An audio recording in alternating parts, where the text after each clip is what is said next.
Okay, so you guys know that this is the second go, right? The medium is the message, and the medium here is the stream is its own kind of space, and we are here tonight to talk about what kind of space it is with Mark Stahlman, who is the founder, one of the founders of the Center for the Study of Digital Life.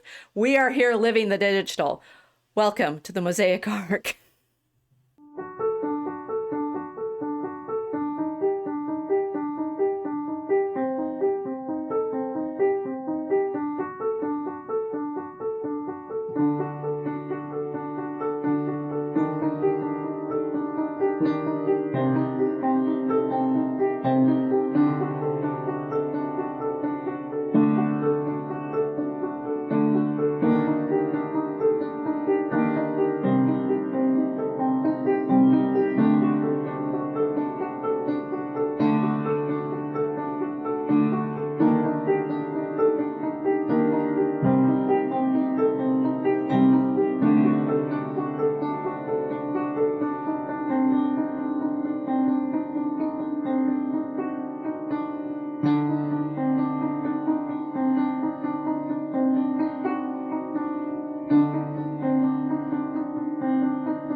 Okay, we're live. My Southern hostess self is dying. Oh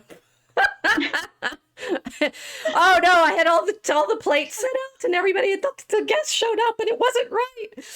Welcome. now you know what it's like really sailing on the Mosaic Ark when we're like in the background just scampering around trying to make sure that all the animals are in their cages and with everybody's got some food and the dove is not going to drown the first time we send her out. Anyway, I should say, since this is recording too, and I'm still hoping that Fat's not around. Fat is our and VA Boston and Annie are talking in Telegram and not watching us live right now. These are all the other digital spaces, like whether or not we're southern enough with the Yankees and the anyway. Mark found me some years ago wanting to talk about Marshall McLuhan, and I'd like him simply to explain to you all why tonight. And we're going to talk about Marshall McLuhan and what we need to understand about the digital environment that we are inhabiting now, which we are doing live for you to demonstrate the difficulties of what it's like. Welcome, Mark. Thank you very much, Rachel and Kimberly. It turns out Marshall McLuhan had one very simple idea, that our psychology is shaped by the environment in which we live, the media environment in which we live. This turns out to mean practically that we are formed in what used to be called grammar school. So whatever the grammar school was when we were pre-pubescent, because puberty obviously totally turns the boat around and spins it and so forth. So you're pretty much, as a colleague of mine once said, by the time you hit puberty, you're already out of the oven and you're on the counter cooling down for all the fun that is to come. And that period, grammar school, changes. And therefore, we change. He was a fascinating fellow on many accounts, rebellious from an early stage, grew up in Canada, wound up with a big-time scholarship, Canadian-British scholarship. Oxford rejected him. He wound up at Cambridge. And so he was a classmate of the many Cambridge communists who wound up, in fact, becoming Russian spies. Oh, wow. Soviets. Oh, wow. He was a classmate of them, and he came away saying there's only two choices at Cambridge in the early 30s. Either you're a commie or a Catholic. And Wow. and he converted at the age of 24, and that defined the rest of his life. Quite remarkable. In particular, he discovered so much and was so perceptive about this that he persists to this day. So we're very fortunate at the Center for the Study of Digital Life and our two major projects, Exogenous Inc., which is a geopolitical advisory firm, and Trivium University, where I'm teaching classes every Wednesday night. You're all invited to contact us and join. We're all very fortunate tonight to be talking about Marshall McLuhan and his impact. So he was in Cambridge. I was saying in our previous. So all the guys in the chat are always saying this was just a clever ploy to make us do thumbs up twice. Yes, we're doubling our engagement with the chat by having you guys. So welcome. We've got several. So Cyril Nil Mill is all a ploy to make us thumbs up twice. And Peter Berkman, hello, welcome. It's great to see you guys. The intro to McLuhan and the sense of being in grammar school, yes, that is. Did you? I mean, if you could say some more about what he did in Cambridge, that would help us understand why he's talking about grammar school and sort of his journey goes from being not commie but Catholic, but there's a lot more to it as I understand now. But well, obviously, I guess in an Anglophonic world in the 30s, linguistics were enormously important. Mm-hmm. So he wound up with instructors, teachers who were heading off in that direction. So we all know the names. Wittgenstein winds up being not immediately adjacent to McLuhan, but many others were. There was a whole movement from I.A. Richards, who was one of his instructors, right, in particular towards something called Basic English, which was being promoted by the Rockefellers in China as a way to globalize the English language. That was one of his instructors. He was smack dab in the middle of all these controversies mm-hmm. Of that time, and wound up writing a remarkable dissertation entitled The Classical Trivium. It began really on a whole different note. He was examining the role of Thomas Nash in Elizabethan England. That winds up being almost the appendix to the core of what's going on here. But his basic thesis was that there was this alternating phenomenon in Western civilization within the context of the trivium, which, as we recall, is grammar, rhetoric, and dialectics. The way he would have constructed this was there was a battle going on between grammar and dialectics. And that battlefield was rhetoric. And so as this battle back and forth, he was primarily interested in grammar. Published a fascinating article about the new languages, for instance, as a result of his Ford Foundation grant in the 50s. Implying that every technology is a language with its own grammar. That led to the view that we are shaped by the grammar in which we grow up. And there's really not much we can do about it later in life. All of which leads to a pretty simple conclusion on our part, which is that we ain't seen nothing yet. As digital takes over in our lives, right, we're heading towards generations that are more purely digital in their formation than anyone before. Do you think that's happening faster than it did 50 years ago? Things are speeding up? No, I think actually the generational phenomenon and the fact that you're only 10 years old once is really the timing, the chronology of all of this. Now, of course, there's babies born every day. So there wind up being, so Mhm. where is that 10-year point? And it could be varying, but I suspect that it takes a long time, takes multiple generations for Mhm. these sorts of transitions to occur. We're already well into this phenomenon, of course.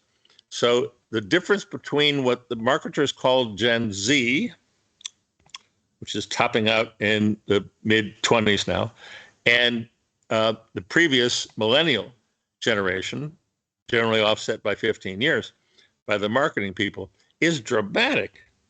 And it is Mhm. only going to get more dramatic. So all of these proclamations about the world we live in and good, bad, um, superficial, all very superficial about what's actually going on here.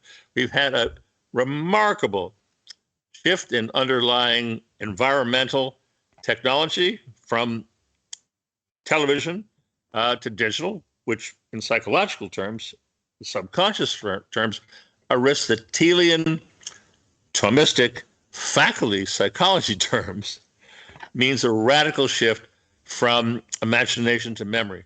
This is about as Mhm. dramatic as could happen. It's happening to all of our inner senses. And so the shift between the millennials, if you will, Gen Y, and and Gen Z, XYZ. Now we're going into alpha and beta. It turns out that the shift between just those two generations, which is on the cusp of digital technology coming in, is quite dramatic. It is the most severe, immediate generational shift that has been measured or observed since people have been drawing these generations. So we're in a, as I often would say, we are no longer pushing a rock up a hill, as Sisyphus did, realizing, of course, it would roll back down and crush him overnight. We're on the other side of the hill now. Mhm. And so now what tends to happen in our lives are avalanches and landslides. What happened a week ago with Donald Trump was a landslide. Okay, this is like this. I'm just going to have to back you up a little bit and say this is why we invited you on tonight, because Yeah. I had posted something on November 5th about the election, and you responded in my Facebook, and I'm like, now I need him now, right? But the Gotcha. thing is, I've read enough McLuhan now to realize things that I think were probably needing to unpack for people a bit. And it's like once you've read enough McLuhan, you're just in the mystic, and it's great. And we know, like, no, it's like I've and the thing is, since I met you in the Zoom conversation that you invited me to some years ago, it turns out that Marshall McLuhan's closest advisor on writing his dissertation had in turn written his own dissertation on a mystic. And so the connection it's between totally mysticism mystical. and McLuhan Yeah. is quite It's quite appropriate. appropriate, but there variety of things that people are still not fully appreciating about McLuhan. One, that as you started with saying, he went and studied in Cambridge. He studied, in fact, medieval education, which I was, he studied medieval education. He wrote the dissertation. He came back to the United States. He was teaching in St. Louis, meets Walter Ong, who I've narrated previously had some effect on my education via one of my teachers in undergraduate. But the sort of cascade effect of McLuhan's insights was the origin of it was completely hidden because his dissertation wasn't published until 2006. So there's this fascinating gap in medieval studies, which he actually made a significant contribution to, but it came too late to affect medieval studies, right? So I was reading his classic trivium study, which he wrote in the 40s, which doesn't come out until 2006, and it's like being in a time warp of its own, because when he was researching it in the 40s, there were all sorts of things about medieval education that were completely undocumented in the sense of they've been narrated so he finds himself having to do all that research in order to talk about the 16th century, which is what he had meant to be talking about. And the thing that he figured out about, now I can't remember whether it was the first version or the second version we were talking about now. Sorry, my memory is not great today. Where he's dealing with the battle between grammar and logic, and it plays out in rhetoric. For me, that was like this insight of, oh my gosh, that's what we've been missing. The conversation in medieval studies went in all these other directions between debates between monastic and scholastic, and the problem of, is there a 12th century Renaissance and such and so forth. If we'd had simply McLuhan's insight about the way in which 12th century. How about an 8th century? Well, we kept doing Renaissance? that, right, too. But just that grammar as a training for the mind has a different sort of structuring effect from logic, and that rhetoric participates in both. And the things like that carry on the battles of the books in the 17th century and so forth, that it's like the Plato and Aristotle, perpetual dynamic that the West is caught in. We're also caught in this grammar dialectic with rhetoric appropriately playing both sides, both teams constantly, right? Whether or not, Yes.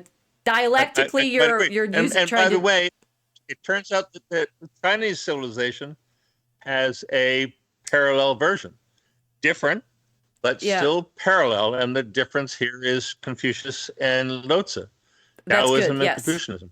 Okay, so this is, just simply unpacking that. This is still too tangled up for most people, I imagine, right? That we are caught in these action reactions, and it's not Hegelian dialectic. That's not. I mean, maybe Hegelian dialectic comes out of it, but that we're caught at one level in these structuring ways of approaching. I don't even what's it. Grammar names. Dialectic argues, right? And that simply that, whether you are in an academic field that is primarily descriptive and encyclopedic, the mosaic, right, that we love in our Mosaic arc, or you're in an academic field that is primarily argumentative and proof based, right? So that you're in the sort of the what we tend to call science in order to achieve certain kinds of results. So the goals are quite different. There's a difference between trying to understand, and there's another version of this, which is to try to change, modify, and so this tension, and in this regard, we don't need to dig into this very far, but we have spent a great deal of time actually on Romano Guardini, in your group. Guardini's understanding about contraries that don't have to be resolved. So you're very accurately correct. McLuhan was deliberately anti-Hegelian. Yes.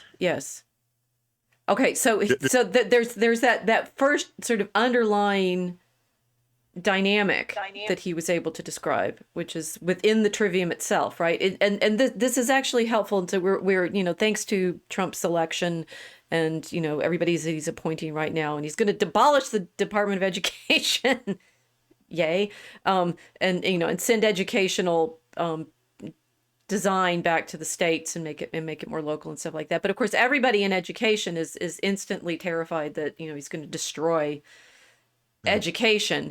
My guess is he's not going to eliminate the Department of Education, but anyway, we'll see what is recommended by the Doge folks. Yes, the dog. The dog Speaking is of the rhetoric. The dog. Yes. Okay. So if we go off on Donald Trump, maybe we'll have to hold him as an example, right? But the usual way that we argue in education is this, science versus humanities, right? It's or more appropriately quadrivium versus trivium, right? If it's the mathematic arts versus the language arts, and what it's C.P. Snow's two cultures. It's Oxford versus Cambridge. Exactly. Same old stuff. And I'm actually giving a talk next week in Emerald College, where my brother is teaching, on exactly that. They're having this semester-long seminar on C.P. Snow's problem of the two cultures. So I've been reading a lot about that too. Can you expand on that just a little bit? Okay. What's the competition between Oxford and Cambridge for somebody uneducated about it as myself? Well, the basic competition is MI6. Oh, It's Who, these are always that's layers. straightforward.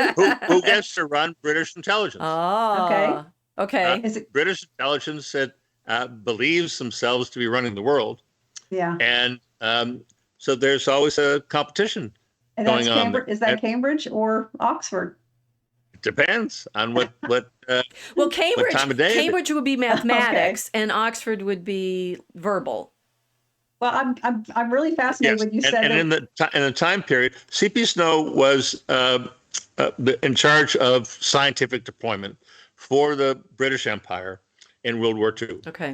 And so he emerges from all of that with a kind of a left wing, maybe more Trotskyist and Stalinist view of all of this stuff. And he gets at the end of the 1950s, and there's a competition going on. So what's happening in the intelligence community at the end of the 1950s? Well, why does there need to be a conflict? And the conflict was, and it was a very serious battle, it was between humans and machines. Now we're getting there. It was- Okay. It was between what was called human intelligence, HUMINT, and SIGINT, signals intelligence. And definitively, the British shifted away from the humans towards the machines. So signals intelligence became the primary British contribution to the intelligence operations in the 1960s. And ultimately, that becomes the agency called Five Eyes. Five Eyes is centered at something called GCHQ, General Communications Headquarters, a big giant donut building in the middle of the forest in England, much like the Apple spaceship headquarters. And for me, the most literally, you won't believe this, Rachel, but this has been the single most amazing thing I've seen on television since Trump's election. And this was the way Rachel Maddow featured British intelligence as the primary victim of what had just happened here. Oh, this is so good. Okay. This It- no, it- Try not to this enjoy that too much. Normally, people like Rachel Maddow have nothing to say at all. It's all totally superficial. And here she is saying on television, saying the quiet This has part out just- loud. Oh my gosh. Yes. Yeah. It's- What an odd thing this to has say. just destroyed Five Eyes, she said. In other Yes, I words, heard that. I get Okay. all my. I'm Rachel Maddow. I'm the highest paid woman, if not the highest paid anchor on all of cable television, and I get all of my stuff from British intelligence. And now they won't talk to me anymore. Yeah. Okay, all right. This is great, right? And now Tulsi Gabbard. Russia, Tulsi Britain, Gabbard, Britain, as right? director of national intelligence, this is brilliant. This is beyond brilliant. Okay, this is talk about hidden grammar. That's- This is it. That is crazy. Right. This is because I was just who was I listening to Tucker Carlson talk to? The problem he's talking about the problem of the media, right? And where the media get other information and whether or not it's the CIA, and Tucker has, his dad in the CIA and things like that. And that too much of our media in the sense of, well, we'll go to Walter Cronkite now. Here we go. And that's the way it was, right? Right. That too much of our media is, in fact, giving us intelligence. How did I change? I'm going to go. Forget that. I'm going back. Why did I start hearing myself again? We've never had so these tech appropriate. problems. It's so appropriate. Forget it. I It's can't show you images. We're just going to talk about this. Okay. So we'll go. We're getting the story now. McLuhan goes to Cambridge in the 40s. I mean, it's during the war, right?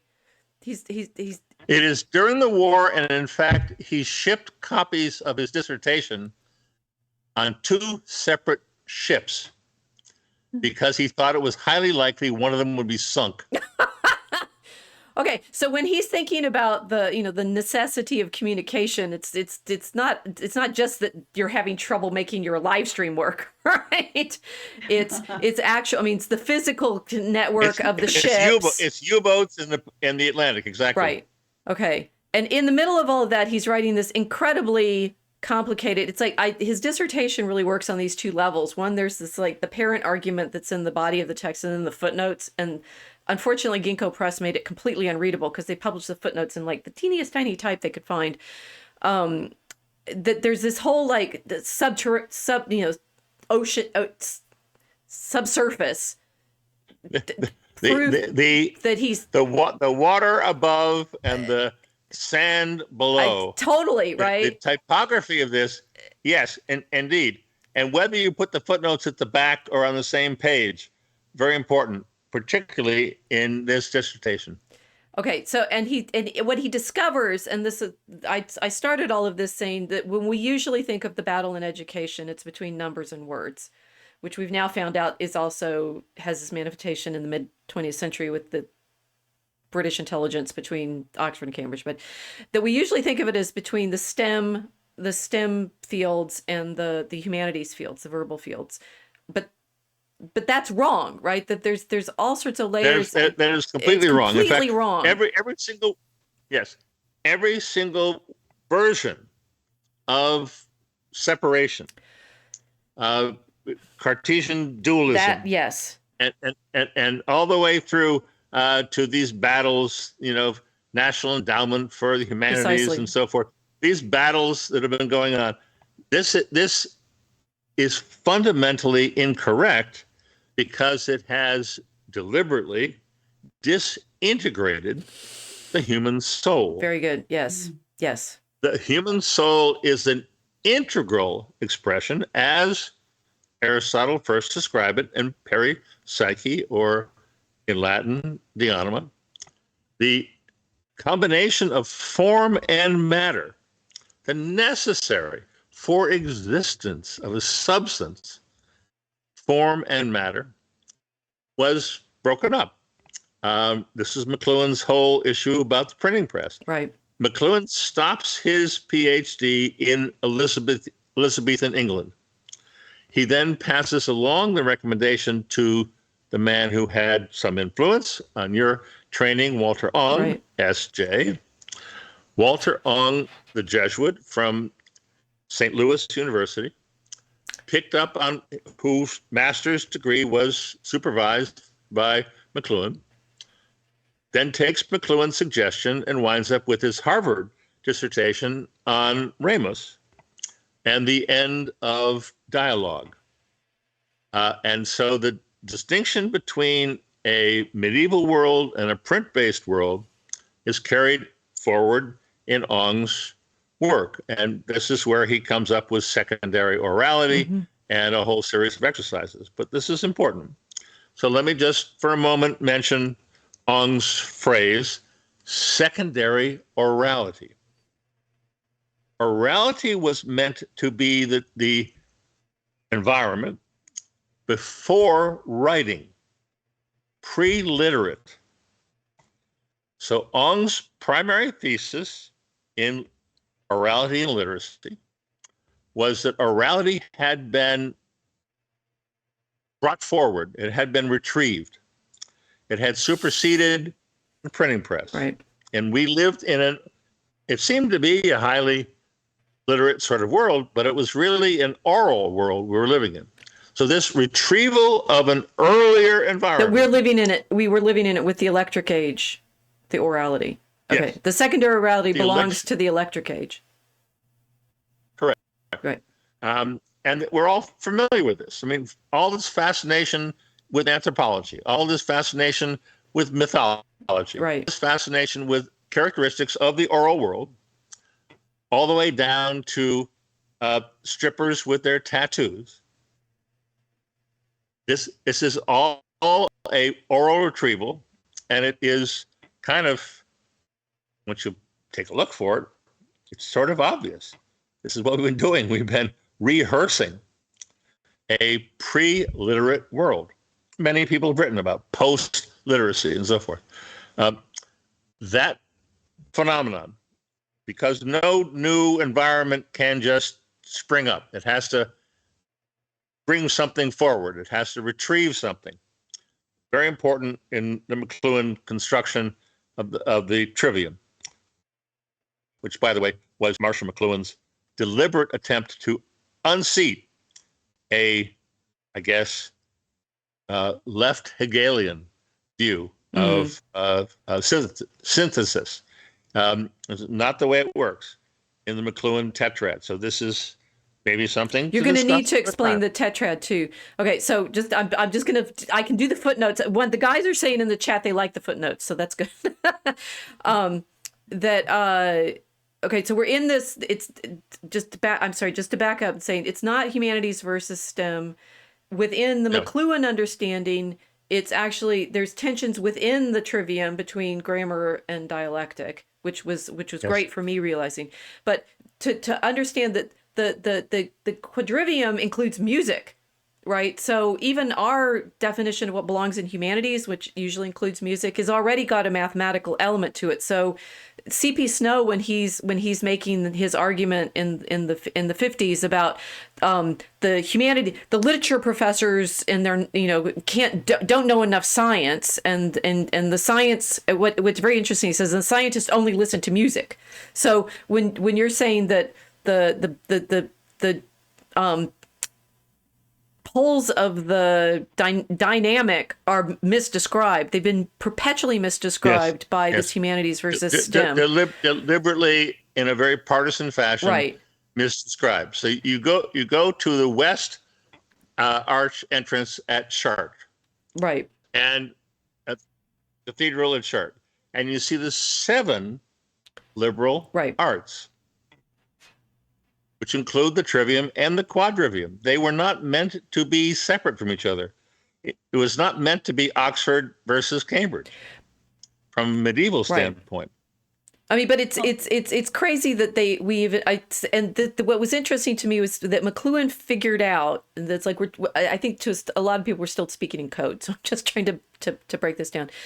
In the 12th century, people figured out what in the 12th century McLuhan figured out that the big debates between the scholastics and the monastics, and so I study the monastic guys, and they're doing kind of poetic exegesis of scripture, right, which I love, and it's very mystical. It's where you get all the Victorine imagery that Bonaventure picks up on, and there's they are experimenting with altered states. Yes, but in the a lot of what we do in the Dragon Common Room, in our poetry writing fits with that monastic mode. But then Abelard, people like Abelard come along, and Abelard really loves the yes and no of the debate and the dialectic, and what McLuhan very perceptibly figured out completely on his own, outside of the actual medievalist scholarly conversation. I have no evidence that he had any real help. It was like in figuring this all out. by himself. By the time he gets to his PhD, by the time he gets to his dissertation in St. Louis, he has some help. Right. But I think the original formulation of this was really him riding around on a bicycle with a compilation of poetry in his back pocket. Excellent.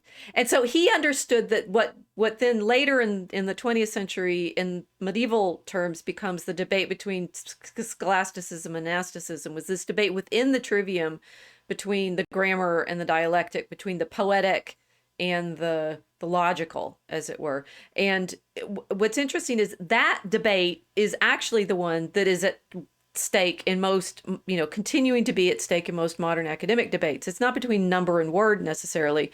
It's between this descriptive, willingness to go with metaphor and sort of what we call cultural history, right? And the social sciences, which are in this dialectic mode, and the thing is that for academics like myself, it's very hard. It's like if you're used to thinking poetically, there's certain things that you can say that make sense to you and are real that in the dialectic mode don't exist. And I think vice versa. And now I'm going to suggest something to you that may have never occurred to you before. 2 in 1 evening. It's going to be a lot. that the most important communication that happens within not necessarily this generation, the Chinese elite, but the previous generation, the generation of the Chinese elite that came up with Mao, turns out to have been a generation of poets. And how does that happen? Well, Wow. well, it's very interesting. Poetry and painting are enormously important for that generation of Chinese communist leaders. Interesting. And this, I believe, has led to the following result. And I'm about to participate in a seminar next week on this very topic. It just is remarkable the way Western scholars who are primarily involved with the seminar have not even thought this was an important topic, let alone resolved it. Turns out today's Chinese leadership is not Confucian, it is Taoist. The Chinese leadership right now, Yes. with Xi Jinping. Xi Jinping and those around him and those that he has organized into the Standing Committee of the Politburo, which is the cabinet, most important group. But it turns out that Xi Jinping is through multiple directions. I don't need to fill all the details out here, but it turns out that the Chinese have figured out there's no way they can stand up to Western technology without being Taoist. Confucianism simply cannot handle these technological developments. Mm. The Chinese have done an absolutely remarkable job, not flawless by any means, but a remarkable job of incorporating digital technology into what we would describe as a digitally enabled system. They have an operating system, deeply thought out. I was involved with them early on in aspects of this, which is why I get invited into some of these conversations. But in Western terms, it turns out that the conflict between grammar and dialectics has been soundly resolved in Chinese hierarchical political organization in favor of grammar. What is it about Taoism that enabled that? Taoism, Confucianism, and the Confucian Analects, and all of what surrounded it, I believe, had primarily to do with turning people into nobles, promoting a Chinese version of virtues in society, and that in turn has an important relationship to dreams and hallucinations of ancestors telling you what to do, and the disappearance of all of that. So this was, let's get an orderly society together. That's the Confucian. Yes, it's harmony. That's the Confucian approach, and it has been enormously important and will remain. It is not just Chinese. It's the idea that we can all be noble in our behavior. We can be virtuous in a Chinese sense. That is not what Taoism is about at all. Taoism is explicitly focusing on, let me understand nature. The first words of the Tao Te Ching are translated 100 different ways, but let me translate it on my own. That the Tao that can be turned into logic, it's not the real Tao. So we have. And it allows No, for... Felix Ruber had a quote from Mao in here, and he took it away before I could read it. Put it back. Go ahead, Casey. It allows for more expansive thought. It allows for, instead of trying to go out. So obviously what Confucianism is doing is it's fighting against this tendency in humanity to be corrupt and to tend towards Faustian bargain and sell your soul and so forth. So Confucianism is a bulwark against that. It's describing in great length how, in fact, this does not lead to a happy life for yourself or anybody else. That is not what Taoism was trying to do. Taoism was actually trying to understand, if you will, particle physics Taoism would have been those who would have said, in order for us to understand the way, the Tao, we must understand nature. We must do the natural thing. That was the origin of invention in ancient China, and it is today in charge. And I don't want to over dramatize this, but I actually know something about how senior Western leaders think about this. And this is simply not understood. Okay, so is this quite is remarkable. I've got that we've got the within trivium distinction between the grammar and dialectic. One of the other Yes. things that my brother, who was organizing the Two Cultures Conference, he reads Plato, and is very interested in Plato's myths. Okay. But he was showing me Arthur Herman's book on the cave and the light and the sort of Aristotelian Platonic tension in the Western tradition. And this, it seems to me, this is another significant of these elements, that Plato is, I mean, he's the source of a lot of what our mysticism, the kind of, ideas and certainly the Neoplatonic transcendence through the angelic hierarchies and things like that, which then Right. is more familiar in the early medieval tradition because of Augustine and the translations of Pseudo-Dionysius, and then the Aristotelian comes in, which you've definitely been thinking about because you're worried about the way Aristotle thinks about the soul and the faculties. That the Aristotelian tradition comes in strongly with the metaphysics and the psychology in the 12th and 13th centuries, which in some ways bangs into the mystical monastic tradition. And these, I'm not, with the grammatical seems to go more with the Platonic and the mythos storytelling, and the dialectical, certainly with the Scholastic, fits more with the Aristotelian, the categories, and then the functions, right? You're gonna worry about the causes and which causes there. And McLuhan, it seems to me, you said I've been reading some of your stuff to prepare, that you worked more with Aquinas, and Aquinas is important for his efforts to bring Aristotle into the Western conversation. Right. Can you unpack some of that? And are there do we have parallels with the Tao Confucian in the Platonic Aristotelian, or are these just orthogonal or? No, I would say the parallels are as just as straightforward. Okay. As you described it. It turns out that Plato, of course, has this very strong view about the forms. Right. The forms being transcendental. And Aristotle has a very different view of the forms. The forms are immanent in Aristotle. In fact, there are no substances without forms, which are a part of the whole exercise, holomorphism.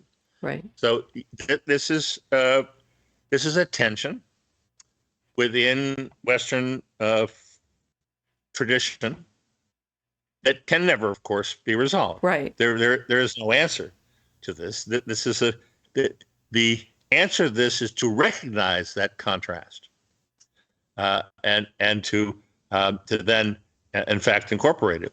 But I would say the parallel here in gross terms is that Aristotle is Taoist. He's the one who invents biology, invents psychology. He is studying nature in order to approximate the Tao, the way. What is the natural way? Right. Whereas Plato writes the Republic, and I'll just mention this: if you said your brother is studying Plato, and in particular the parable of the cave. Yes, he likes that a lot.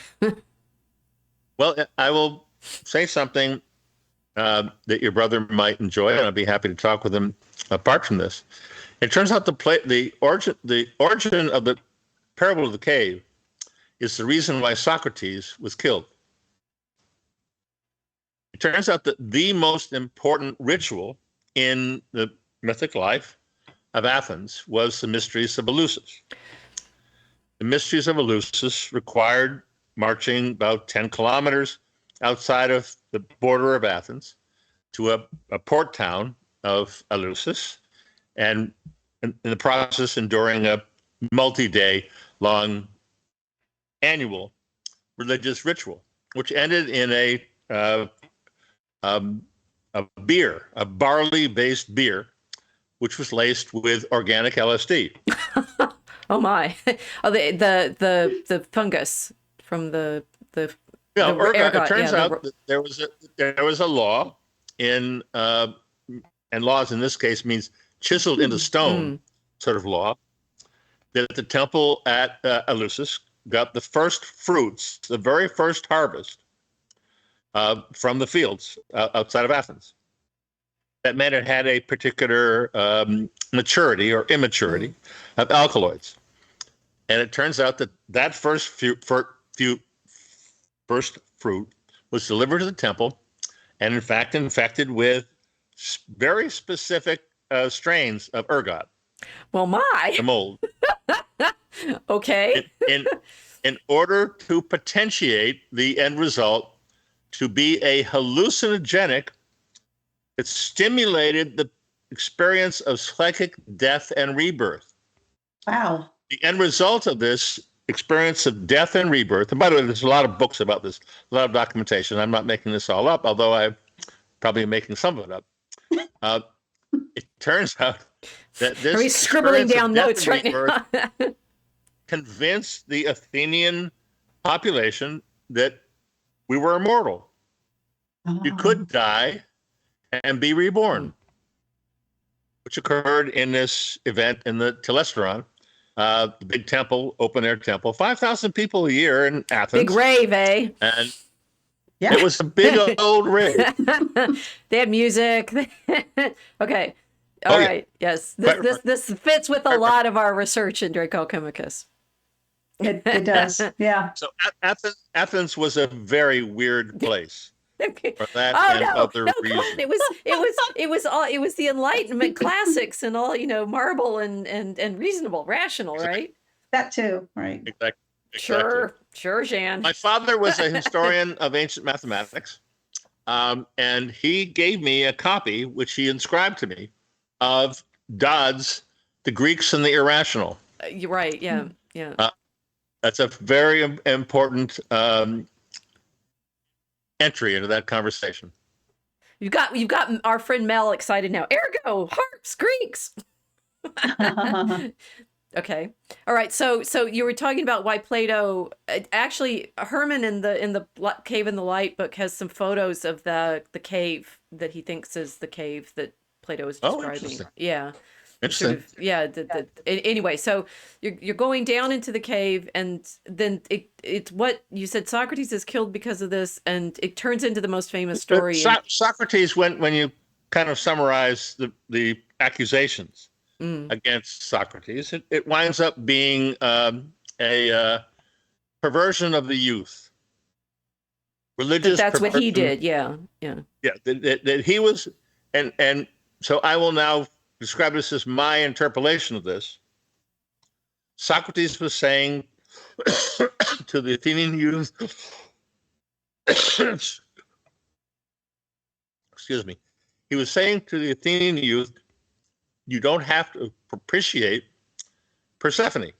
You don't have to participate in this Eleusinian mystery. You don't have to get mixed up with this whole Persephone, Hades nonsense. The crops will grow. Oh no. Yeah, that's a problem. Okay. Yeah. And that's what did him in. And so Plato then winds up, of course, being the apologist. You killed my mentor. Right. And so I will describe what happened in the parable of the cave, where one man gets out into the light, comes back, and then winds up being murdered. Well, that's Socrates. Right. But he's come out of the cave and said whatever, all the things that you see in that cave are an illusion. Yes. But he goes back in. And that's Socrates returning after recognizing that the mysteries of Eleusis or whatever were just illusion. This is a ripe and vital area for us to investigate under digital conditions, Mm-hmm. because we no longer have to be bound by the relatively rigid mythological structures we came out of. Scholarship should flourish under these circumstances. Okay, I've got a few. I'm putting down flagstones for everybody to follow along. Mel is now saying they eat the dogs, they eat the cats. Mel is one of our co-poets in the work that we're doing, so this is good. Okay, so I've discovered in our discussion yet another fracture, right? And so we have Aristotle thinks in terms of cause, and he has 4 causes: material, efficient, formal, and final. And one of the things that happens in modern science is we drop even thinking about 2 of those, right? We go for efficient and material. I would argue, but don't deal with that formal and final anymore. I would argue that event happened in the 17th century. Right. So the thing is, we keep getting these fractures, right? And I know that one of your themes is reintegrating all of these things. So that yes. We said there's a fracture in the trivium between grammar and dialectic. There's a fracture in it. I don't even know what the fracture in the quadrivium is, because music. I mean, it's like that quadrivium. It's like I have found numbers are hard to talk about, which is why we use numbers. And so there's a kind of inability for those of us who are verbally focused to deal with music and mathematics, right? It's just it falls out of our speech. So that's another fracture. But that's right. You have a sword on the wall behind you, not a musical instrument. Yeah. Indeed. And I'm no good at music. I keep trying to learn different musical instruments and it never happens, right? So we'll go for that. But then within the Aristotelian effort to, describe the Tao, as it were, we have had a fracture. And yes, in the 17th century, you stop asking why, so you don't have the final cause anymore. And you stop asking, I don't know whether how is the formal or not, but there's no purpose to anything. It's all efficient and material. This, which there's an important aspect of this was only recently discovered. And this turns out to be a remarkably important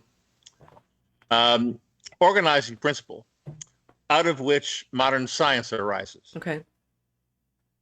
And this is that taking advantage of the printing press environment, Descartes, and all the rest. Right.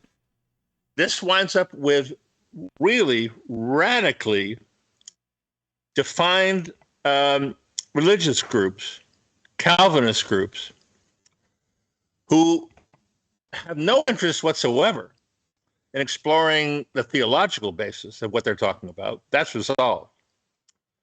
But they're really interested in the material aspects.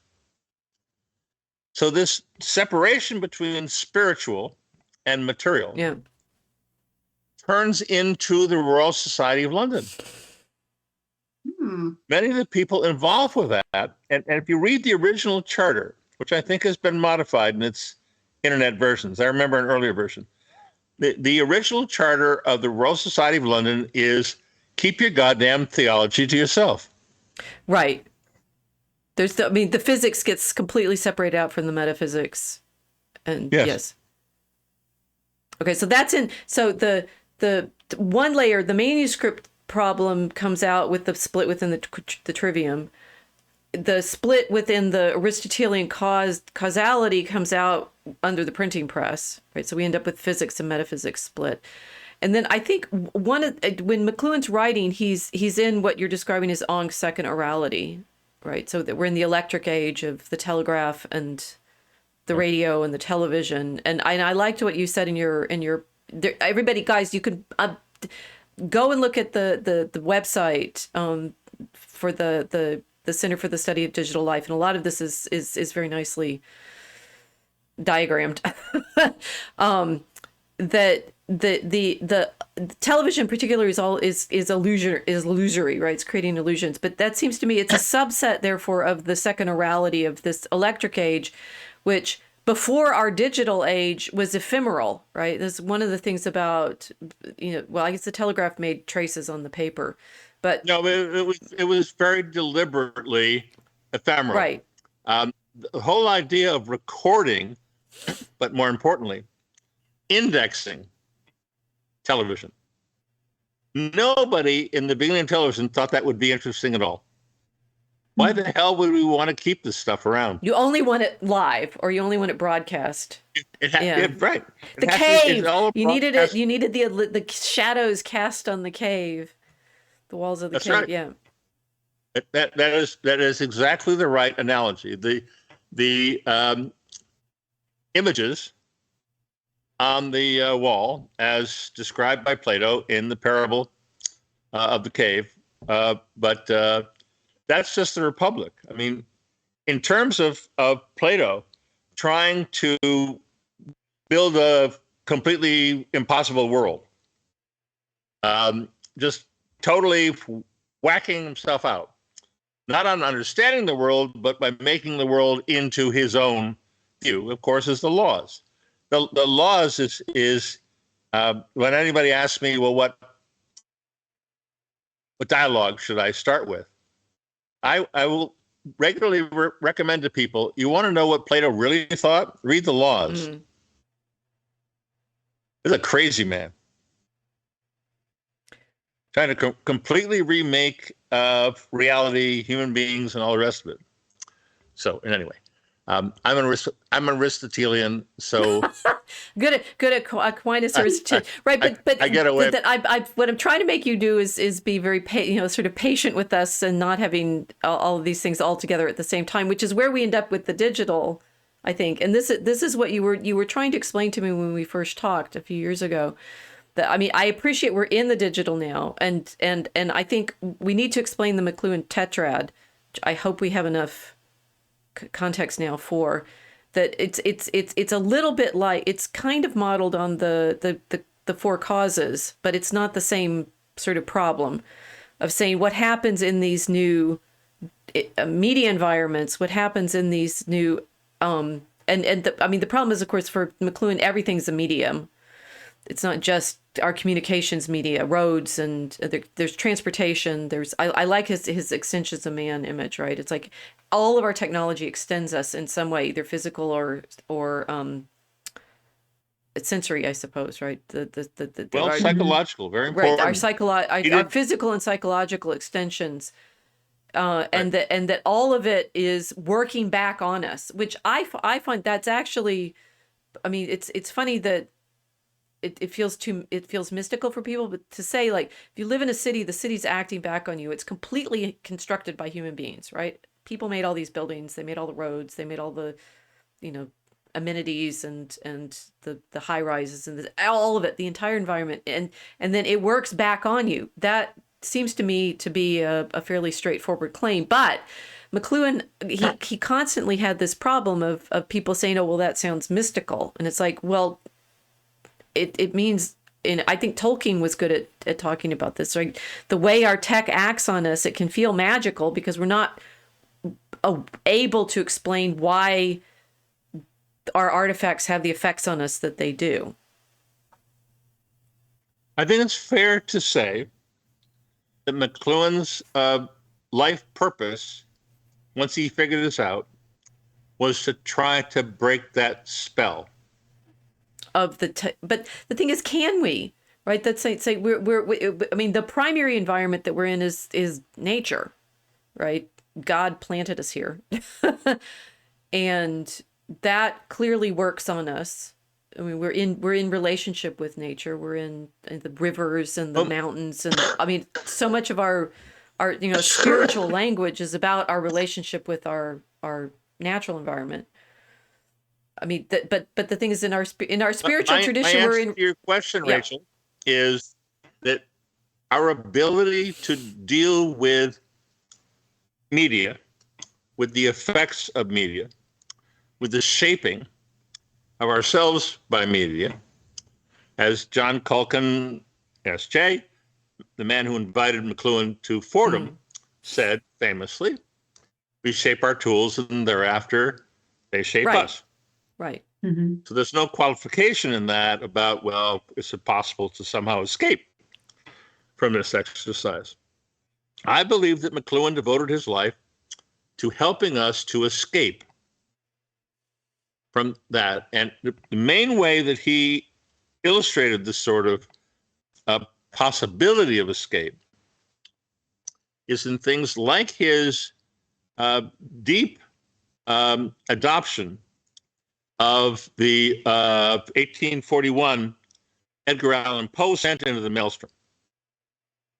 So I'm going to recommend for everybody who's watching us, listening to us, that you take a look at that. It is the story of a maelstrom, of course, is an upside down tornado.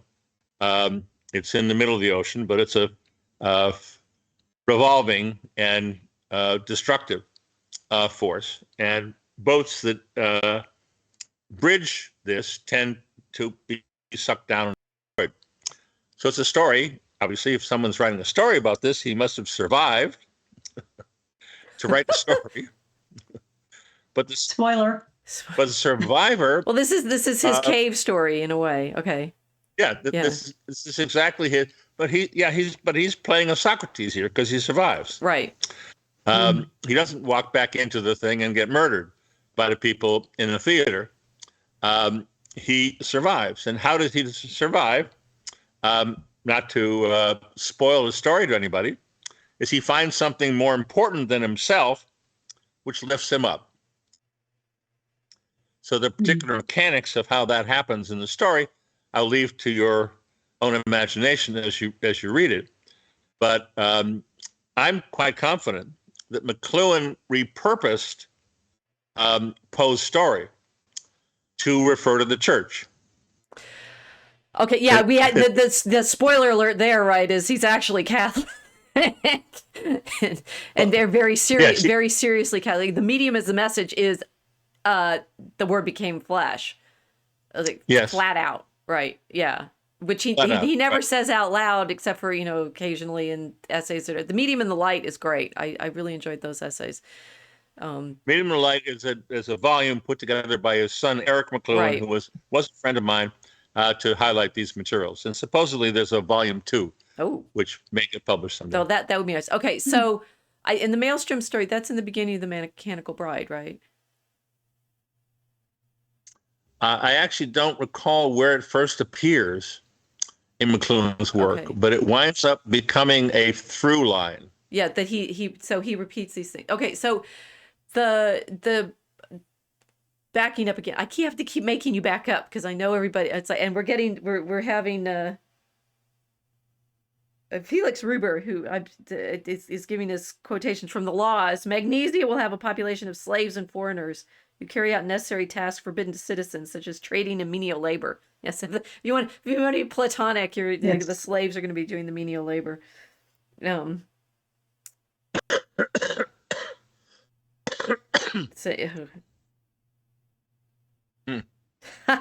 Oh, they're talking about saying if you allow the audience to study the trick too long, the charm can be lost. Sir Real Nil Mill is saying it's like when new conspiracy theorists find out that this fabled rabbit hole we all refer to is just the magician's top hat. That's good. Okay, so McLuhan, he's trying to understand how we are inside and outside. And I think we need to explain the tetrad, because we're still now at this place where you have the oral becomes the written, which then becomes the printed, which then becomes the second orality, in which we're in the digital. But at each of these stages, I mean, it's like we feel things are being lost. But then this is what you were trying to explain to me back in, the digital retrieves the medieval. To me, I'm happy if anything retrieves the medieval. So that sounded great to me. But it's there's a more how does it retrieve there's more the medieval? structure to it. Yeah, we need more structure to that. The primary effect of digital technology is to reintegrate. See, that's why I liked it. This is why Habermas can have a series of meetings with Ratzinger and later Benedict XVI, and they can write a book out of this, which is simply about what is missing. I mean, the recognition that there's something fundamental that's missing. We're now, one of the major projects of CSCL is something called TriView University. So we're on a 3-year rotation of curricula. And much of what Rachel's talking about, because we've written about it, is the first year. That's behind us now. We're now in the middle of new sciences. Okay. So the basic format is new paradigm, new sciences, new leaders. So next year we'll get around new leaders, but now we're in the midst of new sciences. And this is just a classic scientific revolution we're in the middle of now. Nothing of, quote, settled science works anymore. Yeah, right. That's it's a oxymoronic. remarkable time to be living for that and many other reasons. So the net of this winds up being a change in human nature. Human nature is quite plastic based on the environment, but we're changing the character of humanity because the underlying environment has changed. And that is a kind of a self-reinforcing process. One of the results of this, I think, is going to be a re-examination, literally, of every scientific proposal. And I don't know, does this wind up in everybody gets richer? Does this wind up everybody gets happier? I don't know what the answer to that is. Probably not any of that. But we're waking up in a very interesting way. And that's, I think, was McLuhan's goal. He's one of these people who I would describe as, I wish he was alive today. He was pushing a rock up a hill in his own life, and now we have to worry about landslides. So I think we're getting to the place where I can ask you the questions about Trump and stuff like that. But that you said that I'm glad you brought in the examples with China, that we've gone from a world that the television and the global satellite. We had some fun media things, but I don't want to mess up our audio by showing pictures. So just keep with this. That the global world comes from the electric world of, I mean, that kind of interconnection. I mean, between the telegraph and the radio and the satellites and the television, right, that we can think in terms of there is this one world with this one, and that certainly in McLuhan's lifetime, certainly in the 50s, right? There's nothing but the language about, the world civilization. It's the great books that came out of the University of Chicago based but not sponsored project that Adler did was with Hutchins did his introduction to it, and it's all when you read it now in retro, you realize they're constantly talking about this world civilization. They want the great books because they want the world to be all this one thing. Whereas now we're clearly in a situation where that doesn't exist anymore. I mean, it can't. And you had it described as there's the East, which we've talked about a bit with the Taoism and the Confucianism, but that there's the East, the West, and the digital. And I wanted a picture. You have a sort of 3 globes in the imagery on the website, which is very, very nice. We have like David Bowie juggling the balls. 3 crystal balls, right? That they're these 3 in dynamic. And I had a conversation earlier with one of the Gen Zers, right? And I was saying, well, our guest tonight has described our present world as divided to East, West, and digital. And I say online is real place. And he says, online is not a real place. The internet is like that part of the deep sea that has an endless stream of dead fish falling into it. Real life happens in the sunlit and pelagic zones. Very little that is qualitatively new happens online, especially when compared to the man hours spent online. And I'm like, oh, that's great. It's like our sailing on our ark, right? We're in the Mosaic Ark in the internet, right? And this image is suggesting like most of the ocean is dark, and nobody's living. All the living happens on the continental shelf next to, right? My friend goes on, it's the part of the ocean that is 99% dead stuff from the living part of the ocean. That's the internet. Probably that's a problem. The internet's a real place to the extent that it's a graveyard as a town hall. I think it, so. The people, and this is someone who's grown up in the digital, and a lot of what's happening with the kids these days is they're rejecting this online place as the illusion, right? It's like that there's this cave-like thing that they want to be in a transition from a paradigm based on imagination, fantasy, to a paradigm based on memory. And the internet is in between. It's it's a transition from television to digital. I mean, it turns out that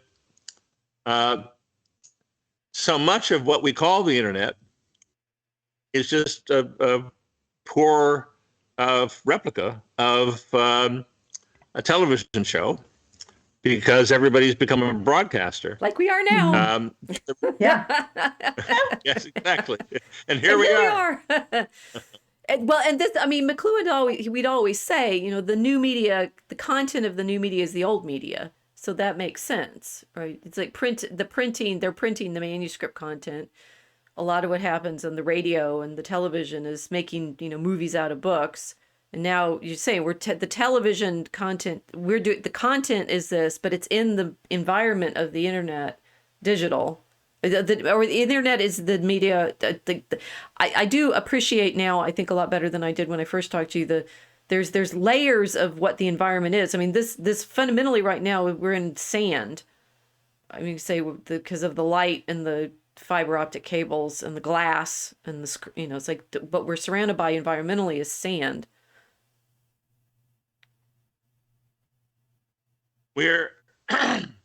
My best guess is that we're still 20 plus years away from this becoming a much better, widely understood phenomenon.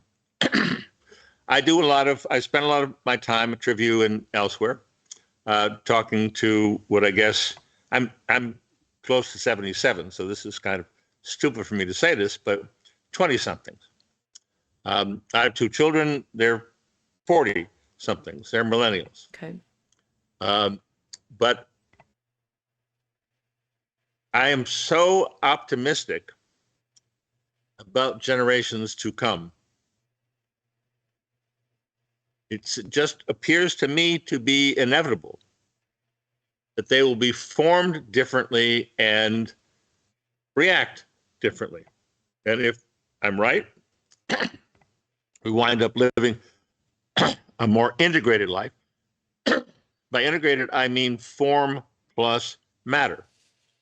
So the trivium and the quadrivium are the 7 liberal arts. They aren't two totally different colleges. They're not Oxford and Cambridge. Right. Mm-hmm. They're the same educational process. And that's where I think we're heading. This is the retrieval of the medieval in at least the sense of being far more integrated. But it's more than that. As it turns out, both India and China and other places have become, from the top to the bottom, sort of saturated with their own traditions. Mm-hmm. So is this the availability of these things to people? Is that what you mean? Could not be done without the internet. Absolutely could not be done without digital. So today in China, Chinese classics are taught starting in elementary school. Lovely. When I first went to China in 1997, so that's 27 years ago. One of the first things I did is I went to the main bookstores and tried to find Confucius. By the way, Chinese, of course, that's not the correct name. The correct name is Konzi. So I tried to find Konzi. I tried to find Lotzi. And this is very difficult to do. You go today to the Wangfuzhang bookstore at the base of the main shopping street, just next to the Imperial City.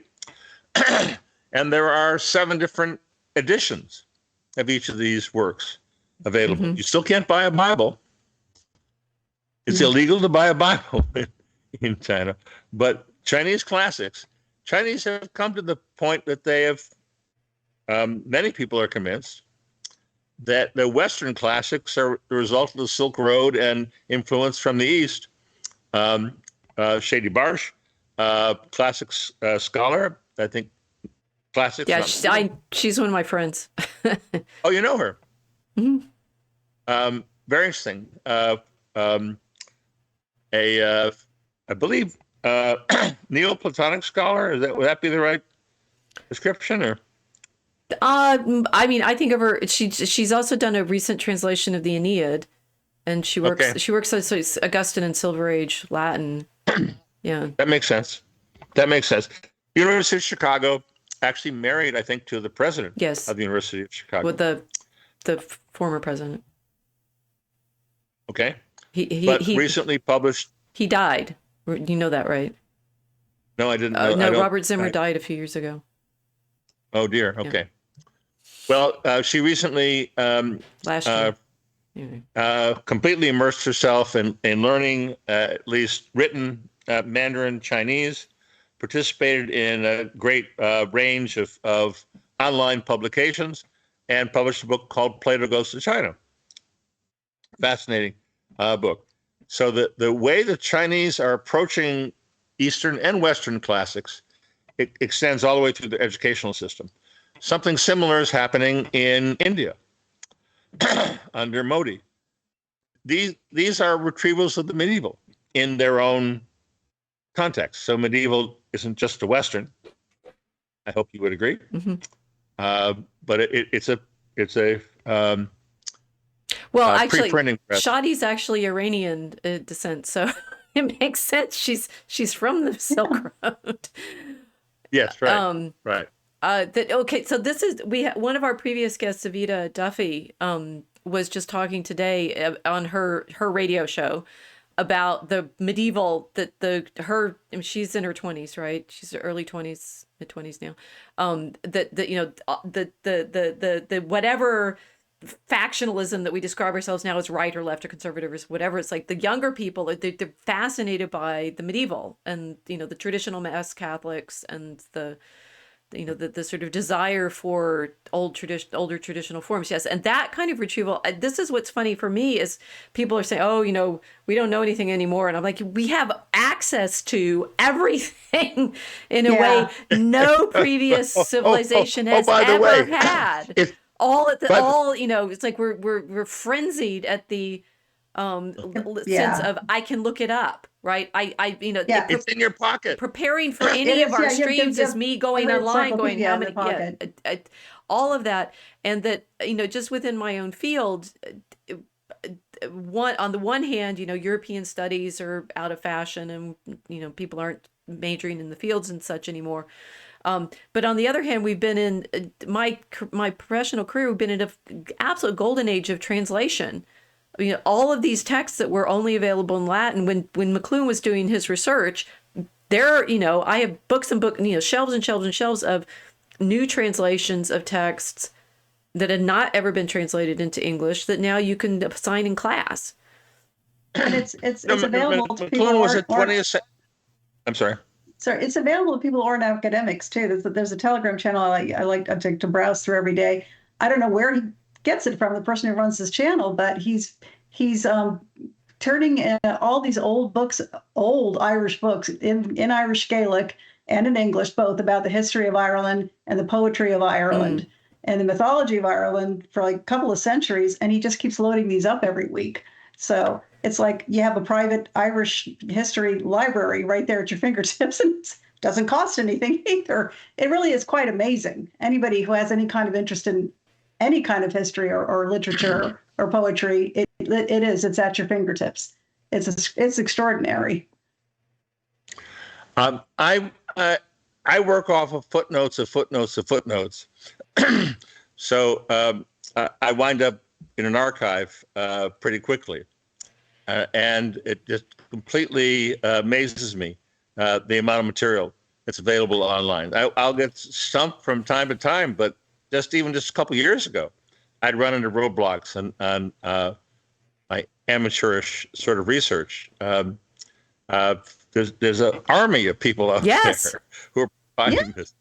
Awesome. And this, I've talked about this on our stream before, but the research I've been doing this last year on this one particular Florentine Franciscan who was writing about Mary, and not only can I see the What is the time period here? Late 13th century, Servus Sanctus of Faenza. He's fascinating. Okay. It's like the sort of. I wound up spending 10 days in Florence trying to understand the various roles, but Savonarola winds up being remarkably important. Well, Servus Sanctus is a couple. They're supposed to be Platonic economy and everything is going secular or pagan or something or other. Savonarola, he's a big deal. Well, this is Servus Sanctus Servus Sanctus is probably one of the Franciscans that Dante learned from. So there you go. Right. But that I can see not only the manuscript of his work that was in the library at Santa Croce, because it's now in the Lawrenciana, has been digitized, but I'm also, interested in, okay, so what did he have access to in Santa Croce? Oh, they've digitized those manuscripts too. And then I'm thinking, okay, so there's this, homiliary that in the homiliary, it says it's the sermons by Paul the Deacon, but no, I look it up, and in fact, it's by Ambrosius Autpertus, and I need to know whether or not this particular idea that Servus Sanctus is using, would he have had access to it? And the very idea that I'm interested, it's the form of God, right? It's like whether or not Mary is made to the form of God. There's a mark by it. Digitally, I can see it, right? And there's a mark, a reading mark. It's like someone marked this book that was at Santa Croce I'm like, am I seeing? I mean, we have other contexts in which we know Servus Sanctus is making comments on things, and you feel this, the retrieval of, because they've digitized all these manuscripts, this kind of, it would obviously be better to go look at the actual book, but the sort of access to the visual version of these manuscripts, people 10 years ago couldn't do this. It's no. the level of knowledge that's now simply available online is overwhelming. and so it is. Yeah. 50, well, I'm going to go 50 years, so 30 something years ago when I was still in college. And I was assisting my professor in some research she was doing, and she had to get photocopies from one of the universities in England sent over, and then she had to take those and put them into some kind of computer program so she could analyze it. But other than that, you had to have a lot of money and get on a plane and go over there and borrow their documents. Right. So few people could do that, and now anybody can do it. They may not know what they're doing or how to do it, but they can do it. They can learn it. Huh. Yeah, someone saying, and I think they are. Yeah. As Rachel was just describing her recent engagement with some Gen Z researcher, that's exactly what they're doing. Right. So it's all out there, and I'm happy that you're hopeful, because that's the right thing to be as Christians. But that this is, I mean, we're sort of overwhelmed by the. This is where I get more hopeful with the AI problem of, the large language models and stuff like that. That one of the things you're interested in is like the degree to which we're able to see patterns, and the fantasy of the large language models is that they're going to be able to do this kind of, I mean, nobody ever says this, like this kind of pattern recognition. What we feel as creativity tends to be putting things together. I mean, it's composition, right? It's putting things together that haven't been put together before and that reveal new levels of understanding. And this is where the degree to which we are either we're going to be overwhelmed and taken over by robots. Like, for whom? I don't understand. For whom are these robots going to be working? The three guys who want to rule what? Right? I don't get that. The only reason to have the sort of fantasy of this compilation is somehow making the pattern tracing easier, but our sense of pleasure and delight and aha comes from my saying, okay, I have access now because of the digitization to that manuscript. I have this problem that I'm trying to solve about what this guy was thinking, and I can put this. I don't see how a language model does that. No, it can't. My godfather and the mentor to my father, the historian of science that I've described, was Norbert Wiener, the man who coined the term cybernetics.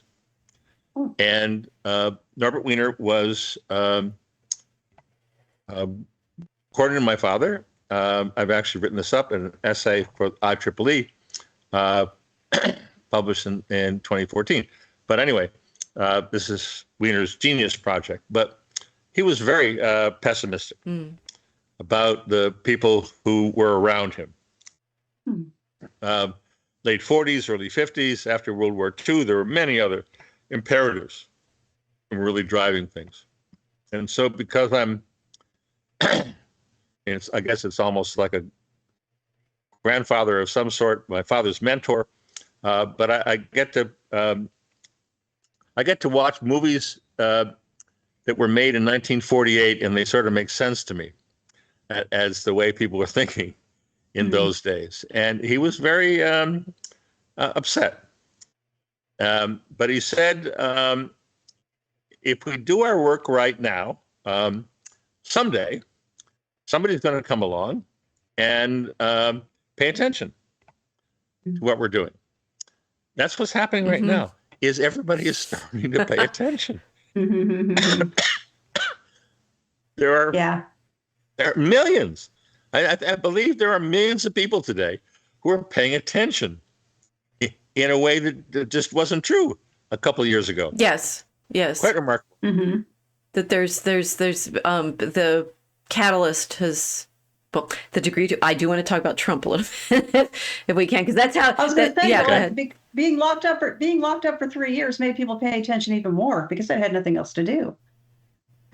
So, well, pushed us all online for sure. In this, I mean, that it was that all we online, found each other online to be doing the poetry that we're working with, and that we're doing these meetups online, which feel real, right? I think there's a reality Casey and I finally met actually in person. Mel and I met in person, we did. but it was like we already had met. It was because we talked so often. It was just so natural. It was strange. It was nice to have the real world coming into the digital world coming into the real world of our friendship and that happening. I was having another thought.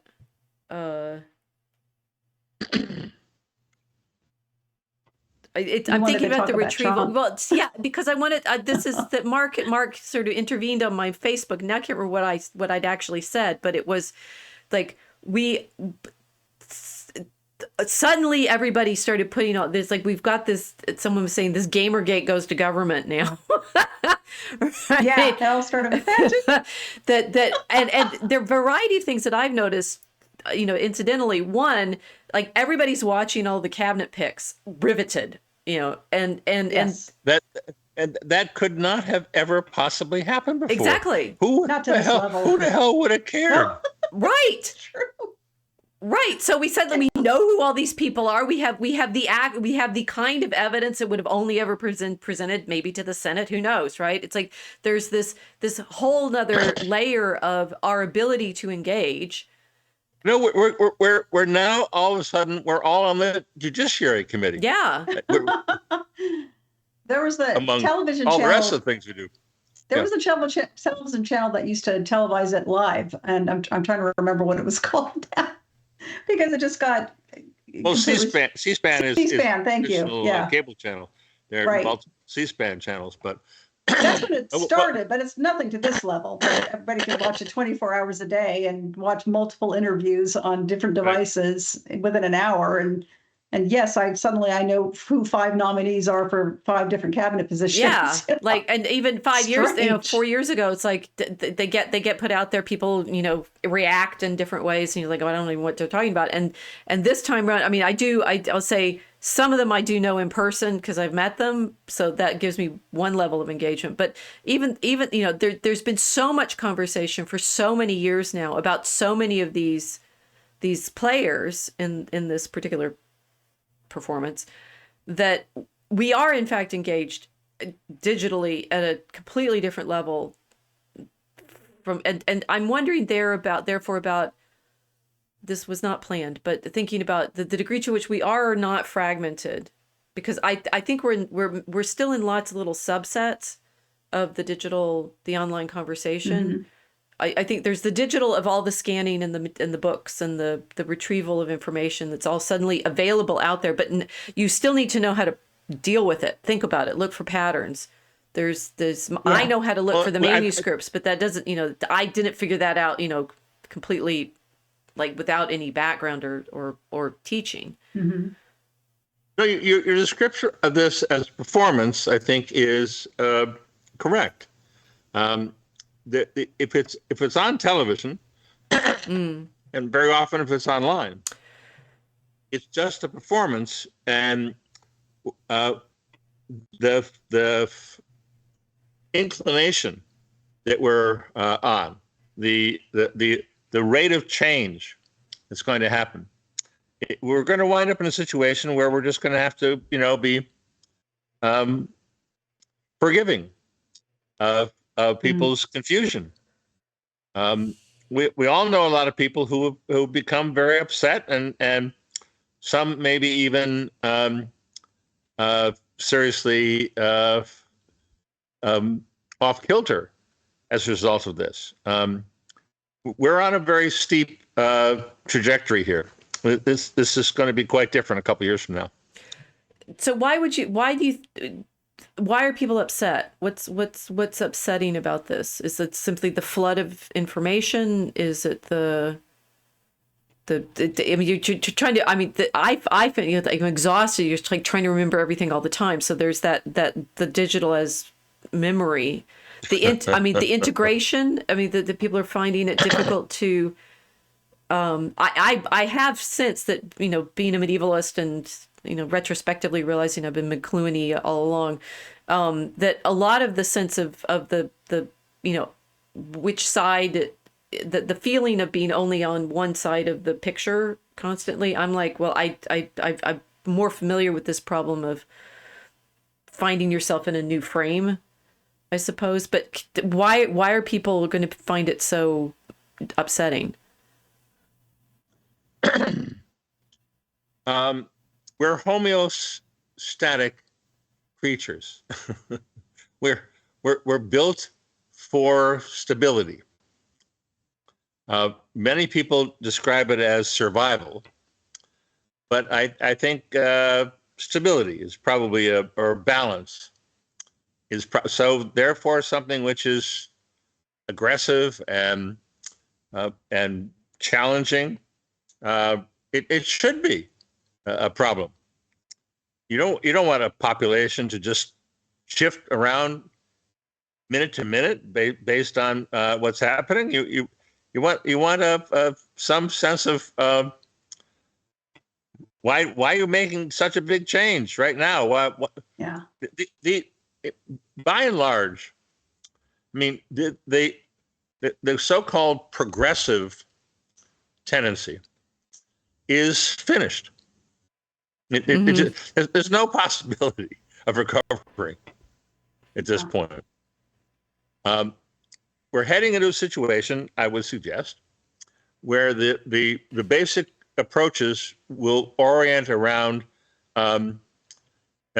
I may be exaggerating this because LLMs have turned out to be what they should have been, a short-term but sigmoid curve, just to rise up and then a plateau. Mm-hmm. So everybody's coming to the same conclusion about LLMs now, that they're not going to be exponential. They've leveled off. But that we're still facing the challenge of robots. And the primary reason, I believe, why we're facing that challenge is the military. The military can no longer afford dead humans. Mm. Yeah. It's just no longer socially acceptable. So 100 years of nonstop war. Yeah, people don't want it. And they're getting very angry at people who treat it very cavalierly in government, or people running for positions in government. My first note, we have a EXO digital bomb Substack. My first note on this was Trump has to win if he's the peace candidate. And it didn't sound that way 6 months ago, but he finished off as the peace candidate. Yeah. So therefore, robots fighting wars against other robots is pretty close to where we're coming in Ukraine. Mm-hmm. Mm-hmm. The drones are robots, and the whole warfare has shifted over to this drone robot exercise. They're not completely autonomous, or are they? But in any event, this is a very, very different circumstance across the board. The Catholic Church that I grew up in when I was a teenager, junior high school teenager, was called Our Lady of Peace. I happen to know that the Department of State at the Vatican and its efforts have been probably the most relentless over a long period of time, pushing for peace, whatever else you might think about the Vatican, which is it's a bureaucracy which isn't quite ready for the shift that we're going through, but there'll be no choice. So here we are. And depending on which way you're facing, forward or backwards, it's going to look very different. But that too will change. That has to change over time. So the answer to your question, why are people so upset, is because they think of themselves as a good person. They do not believe themselves to be a sociopath or evil. And they thought they were on the right path. Mm. And the recognition that that's not the right way to go, which is kind of now more and more obvious.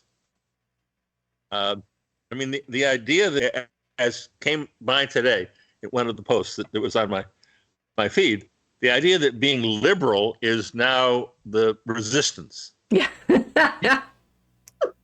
This is all remarkable phraseology in these sorts of things. These are amongst not only the most important causes, formal causes of change, but they have a certain inevitability built into them. So you don't have to be a Hegelian to have some confidence that you kind of know what's going to happen over the next 10, 20 years. But it seems quite unlikely that this trajectory, which brought us the election last week, I wrote a essay on our Substack, EXO Digital Bomb, now 4 or 5 months ago, maybe 2 months ago, which said that the paradigms, the shift from a television fantasy world to a digital memory world, are on the ballot, and not just in the United States. Yes. I mean, it's all around the world. These elections are happening, and they're all coming up with more or less. They are. The same. And well, the governments are trying Go ahead. The governments are trying in Europe and in this country. It still shocks me that they tried it. They're still trying it. They're trying to rein it in. They're trying to rein this kind of digital, memory revolution in, where people are seeing. It's not just a 24-hour news cycle. It's like that. I mean, that phrase itself doesn't even quite capture the amounts of information people had available to them when they were making decisions on voting. It's really incredible. And they've been trying to say, well, we want to pass laws against misinformation, which begs the question, of course, well, who decides what's misinformation? Oh, we do. Right. By the way, we're on the ballot, vote for us. Yeah, it right. was just kind of obvious to so many people all at once. Well, that's the fake. I mean, even 2016, right? When the present version. I mean, I feel like I've been having this feeling this past week of I feel like I've aged 8 years in a day. Because it's a rough day. It's bad, right? Because I mean, all of this started with 2016, and it feels like something's close. I mean, we've had some closure on that 8 years, right? Of the refusal to hear what some of us were saying back in 2016. It's like my colleagues in academia and in history in particular were very, very anxious about the fake news stuff, right? It's like, but what do we trust? Which newspapers do we read? And my department 8 years ago, I wrote this up in one of my blog posts, had a seminar after Trump's first electoral victory, saying, what do we do? What do we do? Who do we trust? And, my colleagues were saying, well, New York Times, right? And you realize that, they're defaulting to this problem of, I need to know from the editorial position of this particular publication, they're trustworthy. And I'm sitting there as a medievalist, used to, having to deal with stories of wild things happening and what we consider our most scientific historians going, right? You have to learn how to do it yourself. You have to learn how to judge the kinds of information you're getting from where, what sort of story is it, what kind of frame is it working within. But this doesn't, remove the reality of, and it could be mystical as the most real thing that you're experiencing, this sense of being transported into or out of particular states of understanding. And that for modernists, the people trained in the modern expectation of evidence and authenticity, or not authenticity, authority, it was very, very troubling, right? That they were not happy with it, and they certainly weren't happy with the medievalist going over here. Right. Well, I agree with what Mark, he said that people want stability. It's like, why did you change that? Why is Walter Cronkite not telling me this is the way it is? Right. Right. I need to hear this because it's comforting to me. And when I think it's quite a bit of cognitive dissonance was going on, I think, over the past 4 years with misinformation. People didn't want to believe it. These are smart people. Right. These are very smart people. They didn't want to believe it because it's very, very upsetting to their what has been the comforts of their whole life thus far. It turns out that maybe a bit more behind the scenes, but not totally. I mean, a number of people have noticed, and I think this is probably worth somebody paying closer attention, maybe somebody on the inside. New York Times today does not read the same way it read 6 months ago. Mm-hmm. There's an adjustment immediately underway. When I was, it turns out my next door neighbor, I think, has won multi tens of $1,000s bet that Trump would win. And part of that is for him. all of his friends were quite convinced that the governors of the swing states voters out to vote against Trump. Of course, none of which actually happened. So he cleaned up, and he actually, I predicted in 2016 that Trump would win. And actually published on the Sunday before the first votes were counted, not votes, actually, caucus results were voted in New Hampshire in 2016. And I just said it's because Trump is much more organized. He actually has a strategy for this. the time is right. Well, the time has only become more and more right. And so under these circumstances, I think there's a lot of people who are, in their own way, kind of difficult to do publicly, but maybe more privately. There's a whole lot of minds that are surprising themselves Mm. at the rate at which they're changing here. um, reality has a way of doing that to you. You But only adjust if you're already, to fit reality, because otherwise, yes, it's but you quite dangerous not to. time for it. Something must have happened to you before this. These sorts of crystallization events, or seeding sort of events, require a kind of a saturation that precedes it, and so the trust numbers and whole wide range of ways that people attempt to measure these things, we're ready to make some important changes. So this is, as it turns out, many, because I'm an ex-Wall Street analyst, I still have a fair number of contacts in that world. They made their peace with Trump last summer. Yeah. Interesting. Wall Street was ready to go with Trump. This will be fine. But beyond that, there's some. I have some remote multi bank shot connections into some fairly serious people in Washington. They're ready for a change. This is not ostrich time in very interesting circles, business, politics, national security. There's been a lot of discussion on some of the blogs that I look at that the probably one of the largest organized forces against widening war today is the Pentagon. In part out of recognition that they can't accomplish many of these tasks. Right.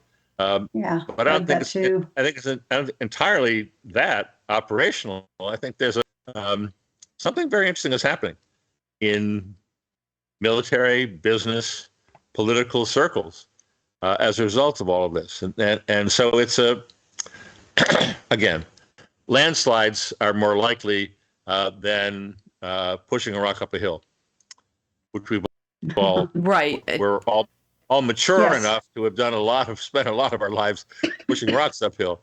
That doesn't feel to me like today. And now it's the landslide. So in immediate things, I was thinking how we've sort of been building to this all along. The sort of tone of certain kinds of conversations have changed. But Obama, everybody loved Obama because he, had a kind of what people felt then was, an ability to be in the media as it was at that point. It was right.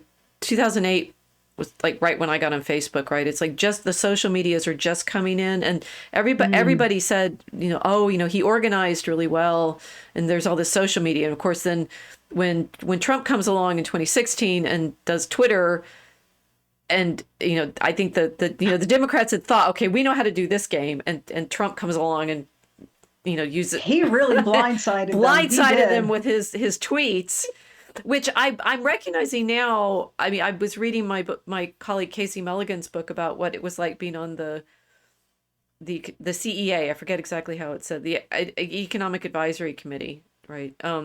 He's saying that Council Economic Advisors. That's my code of CEA. That's it. That's the Council of Economic Advisors. It's Casey Mulligan, and he did a book on what it was like. He worked on that council for a year, 2018, 2019. And he was describing the way in which they would, be having discussions within the CEA about, different kinds of economic decisions they would be making. And the way, it's not Trump himself, but his staff guy would tweet something, And it would be either, I mean, it might be exactly what they were saying they were going to do. It might be an exaggeration. It might be, he was using the tweets to test public response. Yeah, that's Right? genius. It's like, oh, he's crazy. And the thing is, so they're like, he's like sending flares out, or, you know, they're pings or something, right? It's like social radar.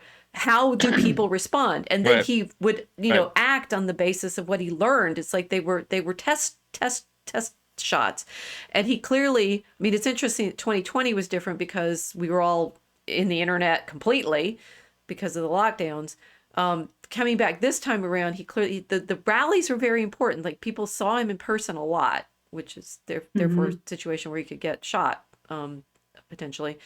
But also, you know, he was going on the podcast. I think Tucker Carlson saying that, I not, you know, quite fully appreciate Joe Rogan. He says invented the podcast, but it, you know, creates this kind of format that we're in now, the genre of being online and television, that the online creates a possibility of, we can just sit here and talk for as long as we want. We'll let you go in a minute. But that, you know, that created a whole nother layer of, never mind the illusion of what you're going to be able to project if you carefully edit it and cropped it and film it in studio and stuff. It's like, we're doing this in our homes for hours. And so you create a completely different ability for people to record this long conversation, remember it, go back to it, look at it again, share it out. And Trump obviously was, you know, able to do that one this time too, since and Tucker was out there doing his stage show with recordings and everybody could watch those. It's like the quantity transforms the quality at some point. What Tucker did also reminds me of old religious revivals in the country. Oh yeah.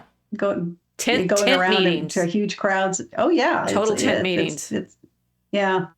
It definitely had that flavor. Trump's didn't. His just has the flavor of a very successful political rally, you know. But Tucker's was a bit different because he would come out on a stage. There would be people in the audience, like you said, under the big tent. Oh yeah, right? they were tent meetings. And he would give his message out because he's not running for any office. That's why he would be more like the preacher than the politician. Well, he has one note of, obviously it's lying. And that just continues all the way through to whatever I saw come across today. But that's a very under these circumstances, after having been lied to for so long and everybody knowing it, to just simply have somebody like Tucker, whose entire point is stop lying to me. Yeah. Right. Just stop lying. Just doesn't matter what you say. Just stop lying. Please tell me the truth and like a no. Yeah. So Robert is saying Tucker reinvented the realization, which is this is the retrieval of the oral in different ways is interesting to me, because it's not oral because it's recorded, right? So it's there's a stability to it that the radio didn't have for most of us. There's a persistence to it. Yes, but it's like these collective meetings. This is what I'm thinking about. One, that the younger people are very interested in having real like life stuff, right? Us, you know, those of us who grew up in the 80s, we did have like real life stuff, and then we ended up on the line. Some of them, most of their friendships start online. I mean, ours do too now, but you know, the feeling of wanting to have a ground in the physical is very, very powerful. It is. I've noticed it too. Yeah. Authenticity, honesty, enormously important. Yeah. Under these circumstances, and that we're beginning to sort of step into virtues in this process. Yes. And so the retrieval of a medieval sense of virtues, which is certainly not to say that overall medieval society was virtuous, and so it's a very messy period, as every period is quite messy. Well, he said the concept of, so we have a little bit more of Peter Bergman says Joe Rogan got it from Tom Green, Canadian public access superstar. So that actually makes sense. Yeah. And he's saying, I wonder how much McLuhan Tom Green knows. I know he's a fan. And Felix Ruber's The Fireside Chats were a podcast. Right. So I mean, we're extending the possibility of the media. And of course, I mean, Ms. Harris made a big mistake not being able to go on Rogan, because that means you can't interact in this world. You can't go on. But she can't. Right. She famously can't. Everything has to be very tightly scripted. And even then, it was very difficult for her to get through a conversation with somebody. It's just not her strength at all. In fact, it's a terrible weakness. Well, and it's a terrible weakness in this media environment, which is I mean, we like doing the live stream because it means you this is it. I say I don't edit it. I stop recording, feed it to my YouTube, and there it is. Right, it's what we've said, and that. Even with our, fumbles on this one, it's like all of it's part of it. It actually matters that we made mistakes in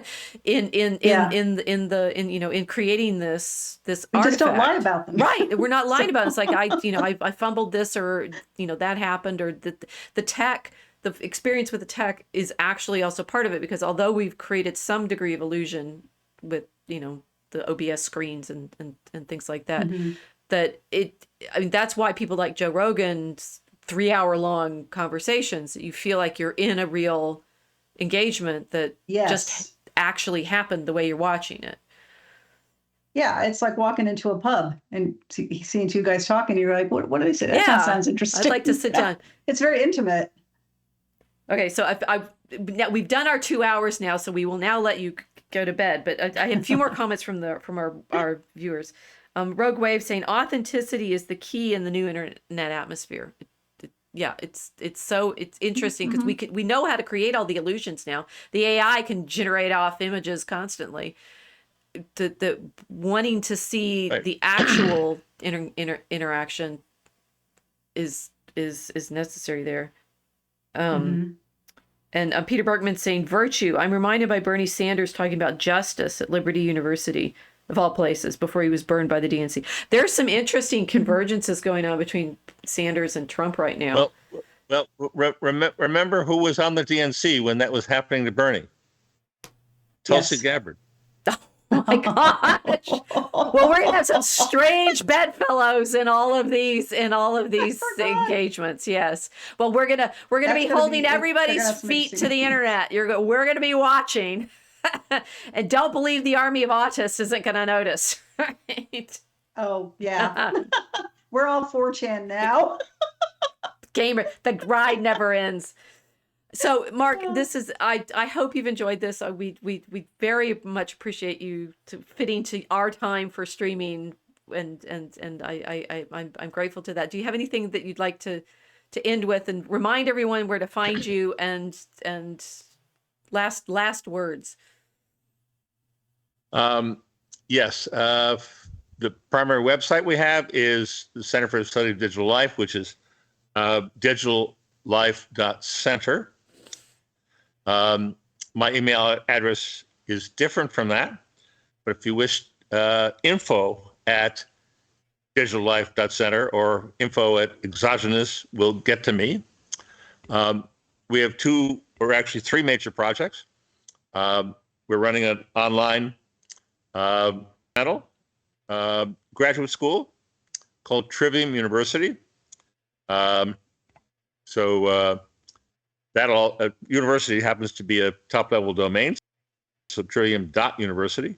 So info at that, but also info at exogenousinc.com will get to me.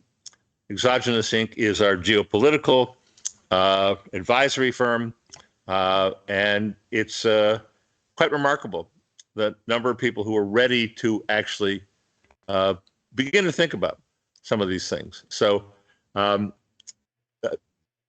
do not overly enthusiastic. Trump is a jerk, and doesn't deserve.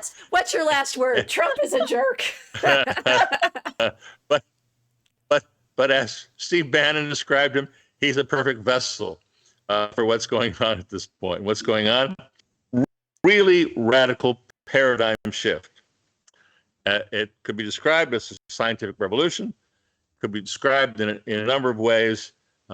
We are all fortunate to be living in these very interesting times, which is not a Chinese proverb. It is a fortune cookie from San Francisco.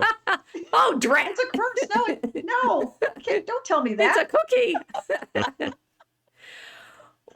So thank Rachel and Kimberly for this opportunity to talk to your friends. Thank you for joining us. Thank you very much. Good night, everyone. Night.